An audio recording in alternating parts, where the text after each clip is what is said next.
Good morning students. तो हम पढ़ रहे थे कलेक्टिव बार्गेनिंग। हमने पढ़ा था introduction, definition and characteristic of collective bargaining and the process of collective bargaining. तो अब हम पढ़ने जा रहे हैं टाइप्स ऑफ कलेक्टिव बार्गेनिंग, मतलब कलेक्टिव बार्गेनिंग के कितने टाइप्स हैं। तो कलेक्टिव बार्गेनिंग के जो टाइप हैं वो मेनली इस बेसिस पे बनाए गए हैं कि किन के बीच में कलेक्टिव बार्गेनिंग हो रही है और उसमें क्या चेंजेस हो रहे हैं, मतलब what we are gaining with this collective bargaining. इनके बेसिस पे ही कुछ टाइप्स हैं। तो पहला टाइप है इसमें एटीट्यूडनल बार्गेनिंग। तो जैसे कि एटीट्यूड मतलब क्या होता है, एटीट्यूड मतलब होता है किसी का बिहेवियर। तो एटीट्यूडनल बार्गेनिंग में क्या होता है कि इस इन बार्गेनिंग के थ्रू हम reshaping and modelling the attitude, मतलब जो ऑर्गेनाइजेशन के मेंबर्स हैं, दो ग्रुप्स हैं, उनके बीच में हम reshaping and modelling the attitude like friendliness और हॉस्टिलिटी, ट्रस्ट और distrust between the workers and management. मतलब एम्प्लॉयज़ और एम्प्लॉयर के बीच में जो एटीट्यूड है, मतलब reshaping and modelling the behaviour बोल सकते हैं हम, जिसमें कि फ्रेंडलीनेस हो गया, हॉस्टिलिटी हो गया, ट्रस्ट डिस्ट्रस्ट हो गया। ये हम किसके बीच, मतलब एटीट्यूडनल बार्गेनिंग के थ्रू हम फ्रेंडलीनेस का इन्वायरमेंट क्रिएट कर रहे हैं, ट्रस्ट का, इन सब चीज़ों का इन्वायरमेंट क्रिएट करते हैं हम एम्प्लॉयज और एम्प्लॉयर के बीच में। मतलब ये मेनली जब हॉस्टिलिटी, फ्रेंडलीनेस, ये सब, इन सब को हम रिसेपिंग करते हैं। अगर डिस्ट्रेस हो गया है तो हम उसको ट्रस्ट में चेंज करेंगे विद दिस बार्गेनिंग। दूसरी हमारी जो बार्गेनिंग है वो है इंटीग्रेटिव बार्गेनिंग।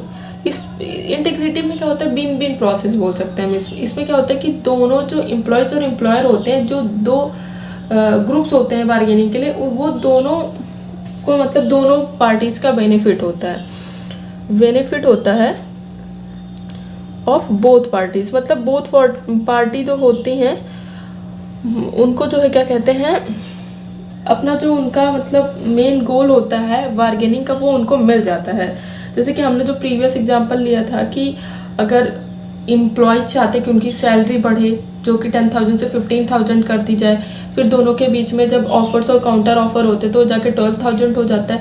तो एम्प्लॉयज़ भी खुश है, एम्प्लॉयर भी खुश है कि हाँ, उन्हें 15,000 से 12,000 पे उनके एम्प्लॉयज़ जो है वो एग्री हैं और स्मूथली उनकी जो ऑर्गेनाइजेशन की प्रोडक्टिविटी है वो मेंटेन रहेगी। तो ये इंटीग्रेटिव बार्गेनिंग होता है, जिसमें क्या होता है कि in this type of bargaining both parties में गेन देयर बेनिफिट और नन गेन्स। मतलब बेनिफिट हो भी सकता है या फिर उनको मतलब कोई लॉस नहीं होता है, उनका गेन ही होता है मेनली दोनों पार्टीज में। थर्ड वन है हमारा इंट्रा ऑर्गेनाइजेशनल बार्गेनिंग। इसमें क्या होता है कि जैसे this involve carefully guiding to achieve agreement with the employees and management. मतलब इंट्रा ऑर्गेनाइजेशनल मतलब जो ऑर्गेनाइजेशन के बीच में जो एम्प्लॉयज और एम्प्लॉयज हैं उनके बीच में एग्रीमेंट को लेके, किसी भी चीज़ के एग्रीमेंट को लेके जो बार्गेनिंग होती है उसे हम इंट्रा ऑर्गेनाइजेशनल बार्गेनिंग कहते हैं। ये विद इन द यूनियन होता है। जैसे कि मतलब एक ऑर्गेनाइजेशन में एम्प्लॉयज और एम्प्लॉयर के बीच में इंट्रा ऑर्गेनाइजेशनल जो कलेक्टिव बार्गेनिंग होता है, ये जैसे कि बेजेस हो गया, सैलरी हो गई, या फिर कोई इशू हो गया ऑर्गेनाइजेशन में, उसको लेके होता है। इसमें क्या होता है कि हो सकता है कि डिफरेंट ग्रुप्स में डिसएग्रीमेंट भी हो और हो सकता है कि एग्रीमेंट भी हो। फोर्थ वन है हमारा डिस्ट्रीब्यूटिव बार्गेनिंग। इसको हम कहते हैं कि डिस्ट्रीब्यूटिव बार्गेनिंग जो होता है, इसमें मेनली ये होता है कि इसमें किसी एक पार्टी का, वन पार्टी जो होती है वो बेनिफिटेड होती है। इसमें वन पार्टी गॉट बेनिफिटेड। इसमें जो एक पार्टी होती है वो बेनिफिटेड होती है। इसको हम बोल सकते हैं नन सम नेगोशिएशन करके बोल सकते हैं हम, नन सम नेगोशिएशन। तो इसमें क्या होता है कि this involves bargaining over the distribution of suppliers products which involve the economic issues like salary, wages, bonus that need सब सुपरविजन एंड कंट्रोल। मतलब इसमें क्या है कि डिस्ट्रीब्यूटिव में क्या है कि इसमें जैसे कि वेजेस हो गया, सैलरी हो गया, बोनस हो गया, इन सब चीज़ों के लिए को लेकर बार्गेनिंग होती है एम्प्लॉयज एम्प्लॉयर के बीच में। इसमें किसी एक पार्टी का बेनिफिट होता है, इसे हम नॉन सम निगोशिएशन भी कह सकते हैं। तो ये थे हमारे टाइप्स ऑफ कलेक्टिव बार्गेनिंग, जिसमें मेनली 4 टाइप्स हैं, जिसमें से एक है एटीट्यूडनल बार्गेनिंग, जहाँ पे एटीट्यूड मतलब उसका जो रिशेपिंग कर रहे हैं, रिमॉडलिंग कर रहे हैं बिहेवियर का। इंटीग्रेटिव बार्गेनिंग में क्या है कि जो बोथ पार्टीज है वो बेनिफिटेड होती। इंट्रा ऑर्गेनाइजेशनल में क्या होता है बार्गेनिंग में कि ये एम्प्लॉय और मैनेजमेंट के मतलब ऑर्गेनाइजेशन में एम्प्लॉयज और एम्प्लॉयज़ के बीच में बार्गेनिंग होती है। ये कुछ मेन इश्यूज़ को लेके होती है ऑर्गेनाइजेशन के।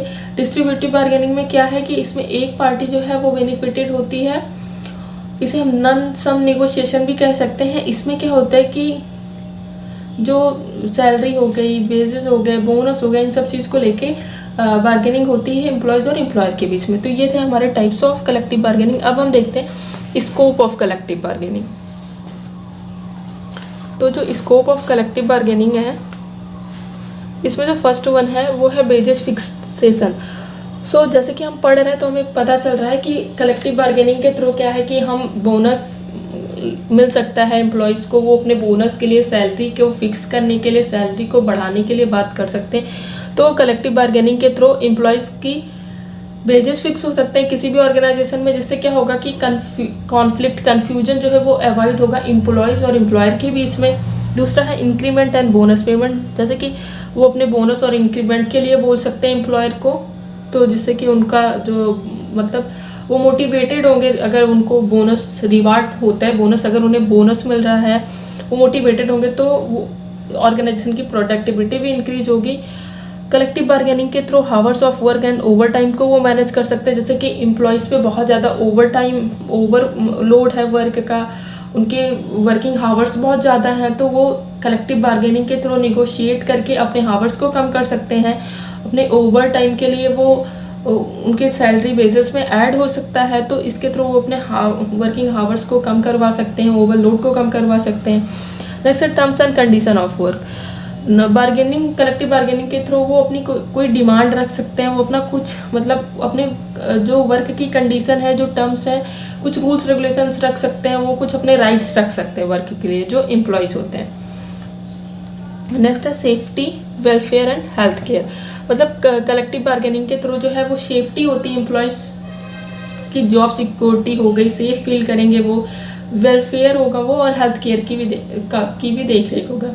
As well as collective bargaining के थ्रू हम किसी भी ऑर्गेनाइजेशन की प्रोडक्टिविटी को भी इंक्रीज कर सकते हैं। तो ये थे स्कोप ऑफ कलेक्टिव बार्गेनिंग, जिसमें हमने पढ़ा wages fixation, increment and bonus payment, hours of work and over time, terms and condition of work, safety, welfare and health care. तो जैसे कि हम जानते हैं कलेक्टिव बार्गेनिंग में हम क्या कर रहे हैं, 2 ग्रुप हैं, तो 2 ग्रुप है, उनके बीच में कोई एक बात है जिसको लेकर वो रख रहे हैं, उसके बाद वो बार्गेन कर रहे हैं, फिर एक डिसीजन पे जाके वो एग्री कर जा रहे हैं दोनों पार्ट। जिससे क्या हो रहा है कि कोई भी ऑर्गेनाइजेशन में अगर एम्प्लॉयज़ को प्रॉब्लम हो रही है तो अपनी बात रख के अपनी प्रॉब्लम को सॉर्ट आउट कर रहे हैं।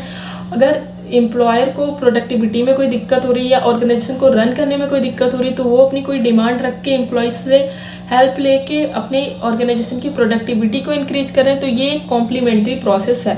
तो ये था हमारा बजटिंग। आई होप आप लोग को समझ में आया होगा। Thank you so much.